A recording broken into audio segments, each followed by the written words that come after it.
Hi guys and girls, Friend Trooper here. And in this video I'm going to kind of showcase to you and really give you a good idea of how I really like to use camouflage to start sniping. So it's the new Descendant for Hailey. I knew in maybe that thing came a few weeks ago, maybe a month ago. So super cool, super interesting. Everybody is using the other one. And personally, I also use the other one, just to get some quite high in the leaderboards and all, but this one to me just seemed way cooler from the start, like right off the bat. Okay, so the playstyle you're going to have with this is fairly simple. I really like to use it as it is supposed to be, so not in solo first of all. There is no solo gameplay here because I didn't try. Can I do it in probably, I would say, between 4 and 5 minutes? Yes, for sure. However, not as interesting, not as fun. I really think that this module is a team play one, in the sense that you can pretty much ambush a whole room, and whenever they spawn you can take care of the room in like 2 or 3 seconds. I really think that she's just a sniper, and she's supposed to ambush with that, which to me is super cool. This is literally, I mean, the name camouflage sniping fits perfectly. They don't see you, and when they spawn you can just take care of them right away. So if you have a decent team and you kind of know the dungeon well, right? Okay, let's go over the build and the strategy. So first of all, so probably beyond extra skill power, I will just go over the build really quick so that I can tell you really how I do things and how I think you should execute with this build. In my opinion, to make it really fun, really cool, and the way it's supposed to be. I cannot put it any differently. It's just how it is supposed to be. It is how you're supposed to play that. So well, so for damage, I really went with a good skill critical hit damage package. So obviously, big one right here, 58% critical hit damage. Singular skill per boost ratio also gives me around, I would say, half of that. So I have, if you want to do some math, it's around 90% crit damage total. If singular was crit damage, that is how much it would be. Then after that, we have for cooldown, very very important, because you're going to use your number 4 very very strategically, and the cooldown lets you cancel it and use it somewhere else a few seconds later. I mean, even maybe 1 or 2 seconds later, anywhere you want. So very important. Yeah, range also, because there's going to be a massive explosion happening. Okay, like check this out. You shoot, and well, you certainly do not see a massive explosion here at all. Anyways, if you watch the gameplay, there is one, and it is the coolest thing ever. So it's awesome for mobbing. So a dangerous ambush, because they actually do not see you. They don't see you. You are literally camouflaged, invisible, and then boom, you shoot at them, and dangerous ambush triggers, and you do insane damage on them. Okay, so let's say there is a room and you arrive as Hailey. So there goes the strategy. You wait patiently. Okay, you try to find. I mean, you kind of have to like, I would say, study the maps a little bit, study the dungeon to like find the right spots, so where you can have a really good angle when a whole bunch of enemies spawn in that room. So you kind of need to know beforehand, how the room is, and really, I would say, a good spot, a good sniping spot. Literally, it is that cool. Well, when you find that spot, I mean, I would say just try, and you will find spots in every level. As you know, the more you try, you just wait for them to spawn. When they spawn, you try to aim at I would say, at just one enemy who is like standing at the center of the whole pack. Okay, and they're all going to die within a second when you snipe him. Okay. And also you have like 4 or 5 shots, so you can do this 4 or 5 times.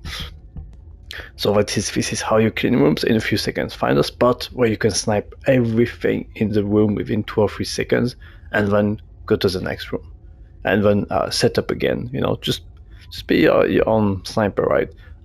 Also, depending on how fast your teammates are, if they are really fast, that becomes super interesting, because you can like skip a room and then go to the next one and set up there. Which to me, well, I don't know, I just can't speak enough of how cool and fun I think it is, and how much of a sniper you do feel while doing this. Alright, so I think that's pretty much a decent idea of what I do, and the gameplay is obviously more telling than what I'm saying here, but yeah, so that's how I operate. Yeah, so over on that, I guess range, as I mentioned, focus on shift for cooldown, well, simple. Now for the reactor, I personally went with Legion of Darkness because on the supermassive mission, you are going to find mostly Legion of Darkness enemies. And skill criticality damage is also the best overall you can have. I would say you can go with cooldown if you want to spam a little bit more. However, I feel like with the playstyle you are going to have here, if you kind of copy paste a little bit what I do and then make your own playstyle with it, you're not going to need cooldown too much because you are going to be moving around at times, and really like you shouldn't need it. Or not, I saw it with Polar Knight Auxiliary Power, simply because you also have to spam your number one skill and trigger this to get, well, let's say there is a boss, you're going to spam number one and also use your skill number 4 and number 2s together, like just destroy the boss, okay? Just so you know, even the boss do not see you when you're in camouflaged mode, okay? This is super cool. You're literally camouflaged. Nobody can see you except for your teammates, but well, who cares? So yeah, extreme amount of damage once you start spamming this and use number 4 at the same time. Every time you, I would say, use your number 1 and you get the stacks going, it only works once, okay? So let's say use number 1, then use number 4, you're going to get the buff on your number 4. Then use the number 1 again, once or twice, and boom, you get the buff again for number 4. So always in this order, okay? Same for number 1, then number 2. When I say number, I mean the skills, okay? Yeah, for the rolls, you can check these, I guess. There we go. Okay, now for the rest. Okay, so the range is almost max, and I will tell you why it is actually maxed, okay? So scale effect range 1.78, alright?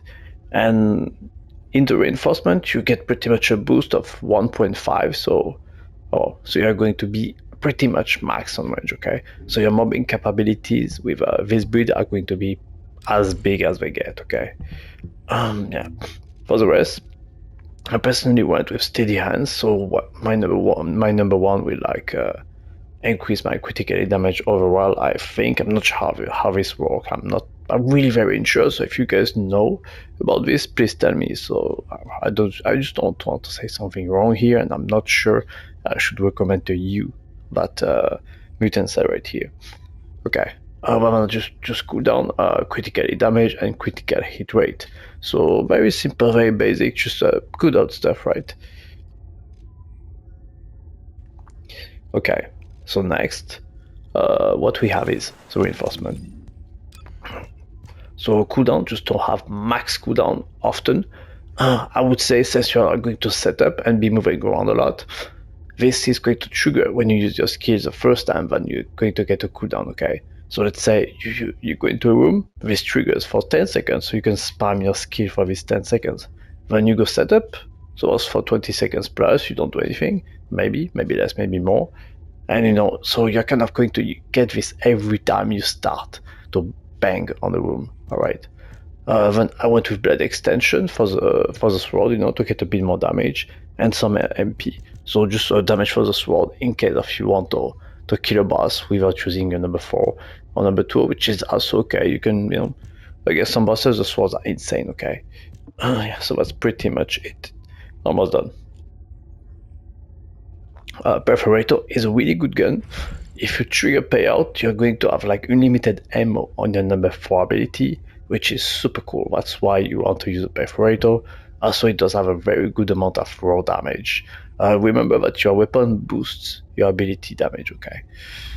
So yeah, these are the mods I'm using and the rolls.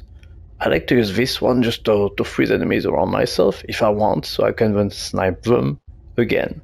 Literally, it's just a fun gun, and also a sprint speed on it. I did not use the stronger version here with fire rate, but the one that just freezes them, so I can use my ability on them. And lastly, there's X-Manus to kill the bosses just in case, but you can just snipe them, no problem, I would say. So yeah, don't worry about that. Anyways, thanks for watching. Play Hailey, she's awesome.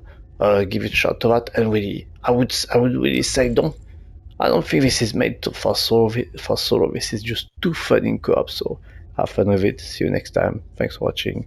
Like and subscribe for more. Bye bye.